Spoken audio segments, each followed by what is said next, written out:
Black Americans are not a monolith.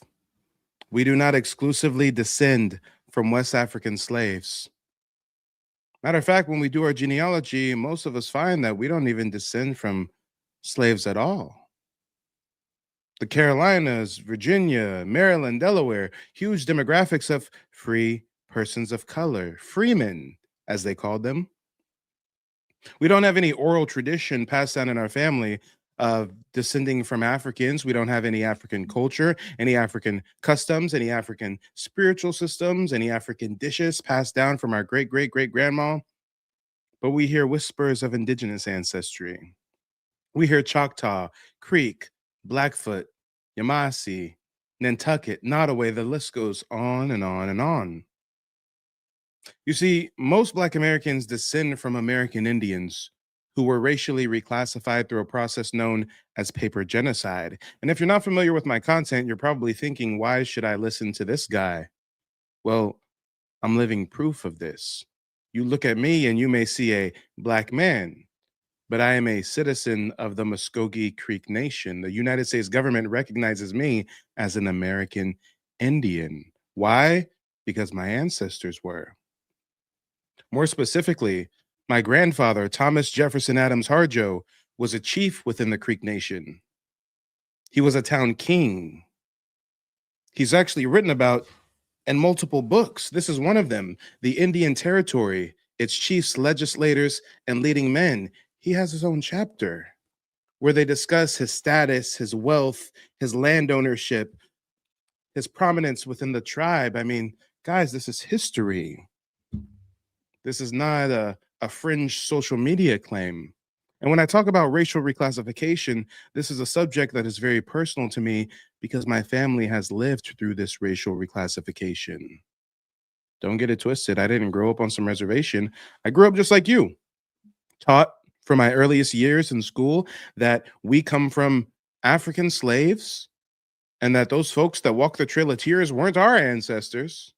I grew up just like you, a Black American, a African American, and it's not until me and my family did our genealogy that we found our indigenous ancestors and got citizenship with the tribe of our ancestors. And when I talk about racial reclassification, I can give you a perfect example. My grandfather is not only a chief, or excuse me, was not only a chief within the Muskogee Creek Nation, prominent American Indian, but he's actually listed on the Dawes Roll as a full-blooded Creek by blood. So for those folks out there that try to make it seem like the only way there's Black Indians is if it's like an African mixing with a Native American, this is evidence contrary to that. Look at the portrait of my grandfather. Clearly, this is a melanated man. I'm sure you can see the resemblance, right?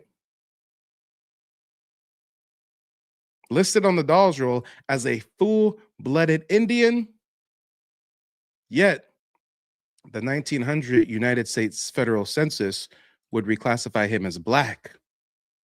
So when I say Black Indians exist, I'm proof of it. You are proof of it. Our ancestors are proof of it. When I say that Black Indians were racially reclassified, look at the documents on the screen. How is someone recognized through the Federal Dawes Commission as a full-blooded Creek by blood, but later census records reclassify him as Black? For those of you that have started to do genealogy research, you've seen this reoccurring theme. In one of your ancestors' lifetime, they may go through 3 to 5 different racial designations, from Indian to mulatto, from mulatto to colored, colored to Negro, eventually to have their descendants reclassified as African American to be exact. Matter of fact, through my research, through my studies, I came across an article written in 1970, the Rhode Islander newspaper. And this article was titled, "When is an Indian not an Indian? It's when he's a Negro." And within this newspaper article, I found a glaring admission. I found a confession from a US Census agent where he admits to racially reclassifying Black Indians. Check it out, guys. Read it for yourself. Who was an Indian? When the United States government counts heads, it says we are whatever we say we are. A census taker now working in South Kingstown in preparation for the 1970 census said recently, quote, If they tell me they are Indian and they look Negro, I put down what they say and change it later. Aren't Indians supposed to have high cheekbones? Guys, this is racial reclassification. This is paper genocide. Based off of what this European thinks an Indian should look like, they're going to reclassify an Indian as a Negro. And this has happened to so many of our ancestors. You have to realize it isn't that all these black folks online are all of a sudden trying to claim to be Indians. It's that for the first time ever, we have access to information that we never had before.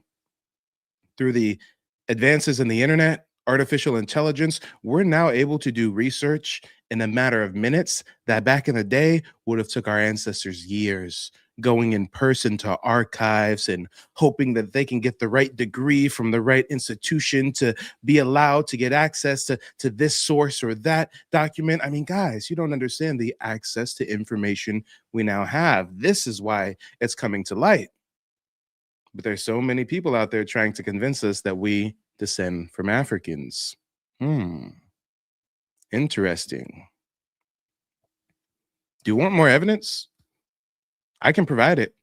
I mean, if you go to nativeblack.ancestry.com, I've got a digital archive with over 800 documents, family photos, newspaper clippings, book excerpts, you name it, all citing our indigenous origins. But you know what I want to share? This is going to be a journal from the 1500s from Spanish conquistadors visiting the California coast. This book is called Philosophical and Antiquarian Aboriginal History of America. It says right here, though America possesses some dark brown men approaching to be black, yet it has been almost universally believed that there were no Aboriginal blacks or Negroes found on this continent. Let's pause right there.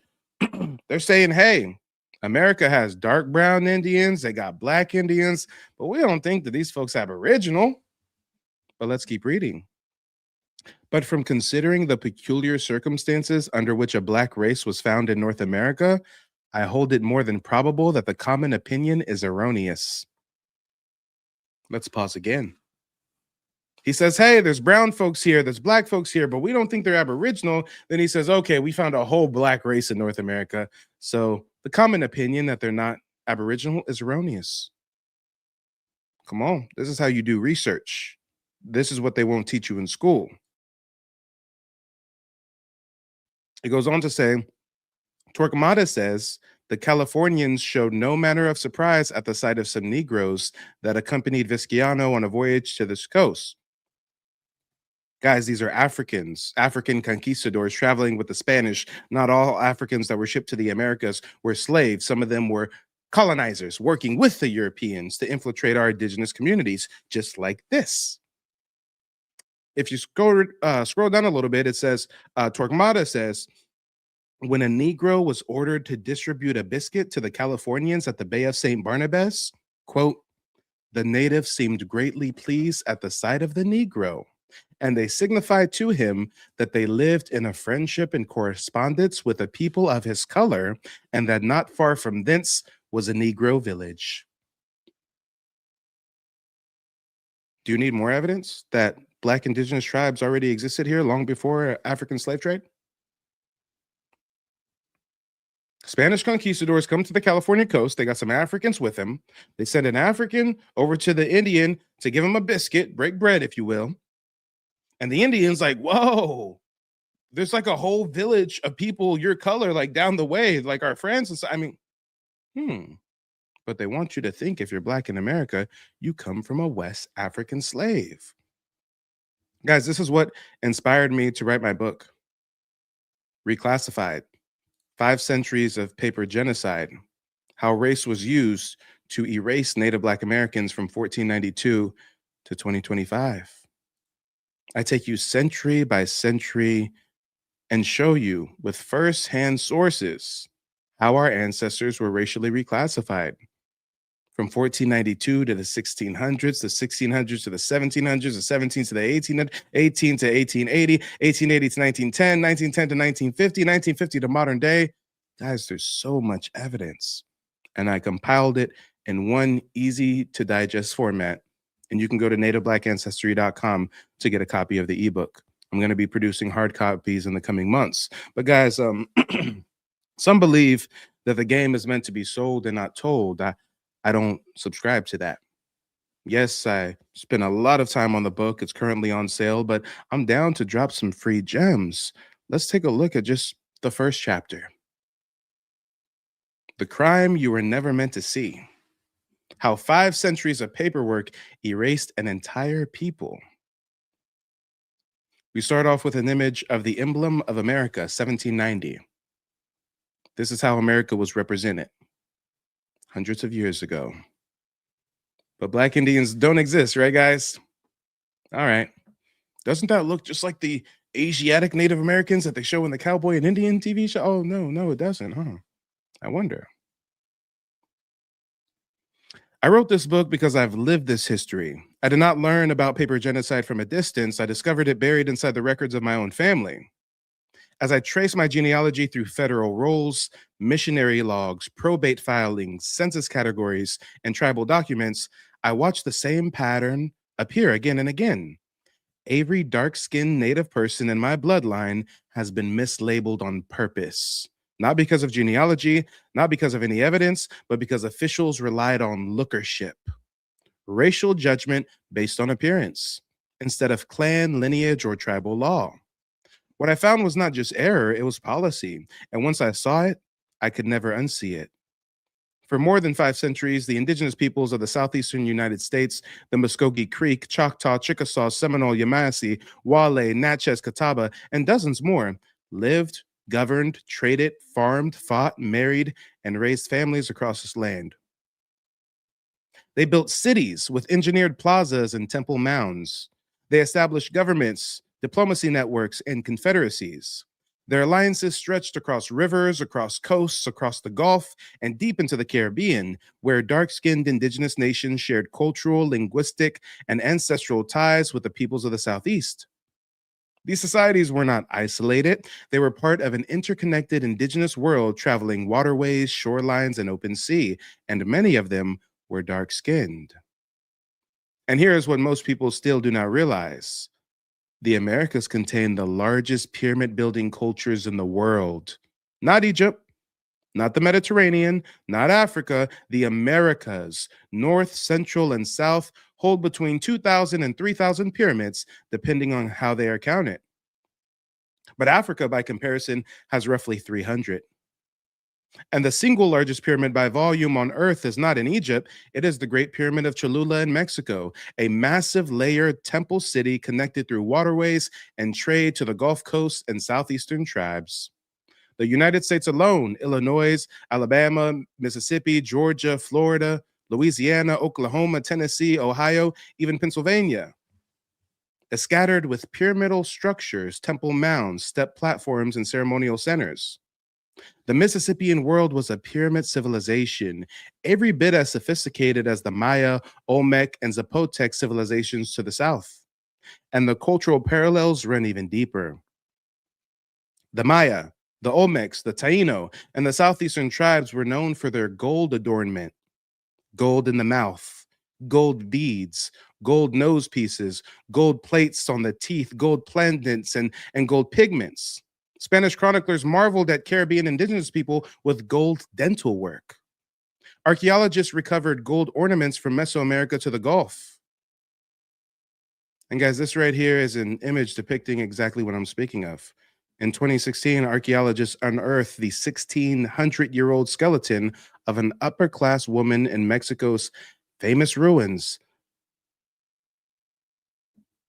Does this not look like something reminiscent of a grill? Gems etched in on the teeth. I mean, guys, there's a lot of cultural continuity between things that are now labeled as ghetto or urban or Black American. Tracing right back to our indigenous roots. They called it Mayan bling. Let's talk about it. Today, their descendants, Native Black Americans, continue this cultural lineage through the wearing of gold grills, gold chains, gold rings, and gold tooth caps. What mainstream America calls street fashion is often an unbroken indigenous inheritance. And the same continuity exists in ball games. The Olmecs and Maya developed rubber ball cultures, games of ceremony, warfare, diplomacy, and cosmic symbolism. The Southeast mirrored this with stickball, chunky, and Mound Plaza ball games, played across Muskogee, Choctaw, Chickasaw, Cherokee, and Catawba towns. These games were not recreational, they were sacred. Today, Native Black Americans dominate basketball, football, track, boxing, and other sports that echo these ancient traditions. What outsiders label natural athleticism is better understood as an indigenous cultural inheritance, one that survived 5 centuries of displacement and mislabeling. This reality, architectural, spiritual, ceremonial, athletic, and genetic, was obvious to the earliest Europeans, and it quickly became a political problem for colonial America. The deeper the colonizers pushed into the Southeast, the more they encountered indigenous nations who refused to fit neatly into the racial categories Europeans required for their economy and their mythologies. Here were native peoples whose complexions challenged the lie that Black automatically meant African, and whose very presence contradicted the fantasy that white settlers brought civilization to an empty land. So the colonizers turned to the one weapon that required no battlefield, the pen. Instead of eliminating these nations by force, they rewrote who they were. They invented a quieter, more efficient form of destruction, paper genocide. It's a slow administrative suffocation of identity. It required no armies, it spilled no visible blood, but it worked. As handwritten descriptions became legal categories, as census labels hardened into policy, as tribal rules were split by color instead of clan, and as courts redefined identity so that skin tone replaced ancestry, entire indigenous nations were slowly erased from the official record. In the spaces where Creek, Choctaw, Seminole, or Yamasee once belonged, new designations appeared instead: Negro, colored, freedmen, mulatto, Black, African American. Identity, once carried by kinship, community, nation, and culture, became replaced by a racial box invented by outsiders. It was a racial shell game, and the United States government made sure the public never saw the hands moving the pieces. The world they tried to erase, the southeastern indigenous civilization. Before Europeans ever crossed the Atlantic, the Southeast was not a wilderness waiting to be discovered. It was the heart of one of the largest and most advanced indigenous civilizations in the world, the Mississippian cultural sphere, a world of cities, pyramids, plazas, and engineered landscapes. Its cities rivaled, and in many cases surpassed, major European cities of the same era. Its architectural DNA stretched across a hemisphere of pyramid cultures. Cahokia, the American metropolis Europe pretended not to see. This right here is an image of the Cahokia mound site. At its height, Cahokia in modern-day Illinois had a population equal to medieval London. Tens of thousands of people living around massive pyramid mounds, plazas, astronomical observatories, and palisaded fortifications. The largest mound, Monk's Mound, is bigger in base area than the Great Pyramid of Giza. This was not an accident. This was engineering. This was pyramid culture. This was America's first metropolis. Etowah, Moundville, and Spiro, southeastern capitals. Across the Southeast stood monumental cities: Etowah in Georgia, with solstice-aligned pyramidal mounds. You've got Moundville in Alabama, a ceremonial capital of artisans, farmers, and astronomer priests. You've got Spiro in Oklahoma, a city whose artifacts reveal direct links to Mesoamerica. These sites framed a network of governance, trade, marriage alliances, and shared ceremony. The ancestors of the Muskogee Creek, Choctaw, Chickasaw, and Seminole did not merely inherit these cities, they continued their cultural, political, and ceremonial systems, their clan structures, agriculture, mound refurbishing, ball games, and confederacies. A maritime indigenous hemisphere. Southeastern indigenous peoples were navigators who traveled by the Gulf Stream, the Florida Straits, the Bahamas Banks, the Caribbean chain. Shared agricultural patterns, tattoo systems, canoe building, architecture, and gold adornment confirm hemispheric relationship between southeastern and Caribbean nations, a world connected long before Europeans drew borders. This world existed for thousands of years. It only began to disappear when Europeans needed it erased. Colonial eyes could not see indigenous sovereignty. Spanish chroniclers described dark skinned indigenous people across the Southeast, Caribbean, and Gulf coasts. The British, however, could not reconcile dark skinned native people with their expanding African slave system. When reality threatened colonial economics won. So they changed identity with paperwork, the administrative weapon that rewrote a continent. By the founding of the United States, Negro became a container for everyone dark. Mulatto became shorthand for indigenous, but too dark for the record. Indian became a legal category that could be denied on sight. Paper replaced lineage, bureaucracy replaced kinship. Entire nations were absorbed into racial categories they never chose. Why I had to write this book. This book follows the timeline from 1492 to now because the pattern becomes undeniable when you've seen in sequence.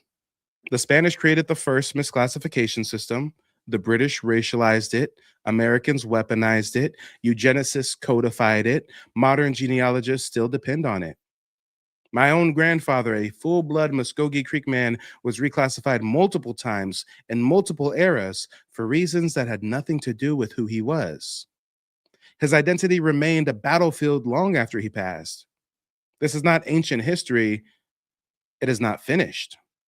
It did not end with the doll's rolls. It continues every time a dark-skinned indigenous descendant hears, "You're too black to be native." That statement is not a personal opinion. It is the afterlife of paper genocide. This book is a restoration.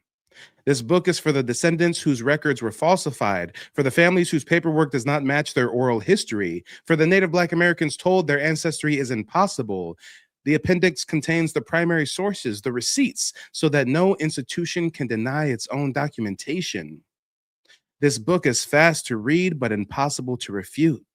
It is a weapon. It is a mirror. It is a restoration of the world they tried to erase. Welcome to the record they never meant for you to see. The reclassification begins in 1492, and it never stopped. And that, ladies and gentlemen, is the end of the first chapter. And just to give you a few more gems, if we scroll to the back of the book, the appendix, watch some of these admissions that I have from different colonizing agents. We were just talking about the 1400s. Let's start with the Spanish. This is from AGI, Nicolas de Ovado Papers, General's Correspondence from 1502. And actually, I'll read the 1502 one right after this one. I want to start in the 1400s. This one is from Archival General de Indias. The document is called Relaciones y Descripciones.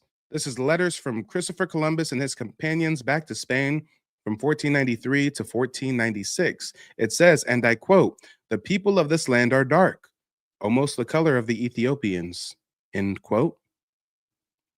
If we go back to this 1502 source, we got another quote.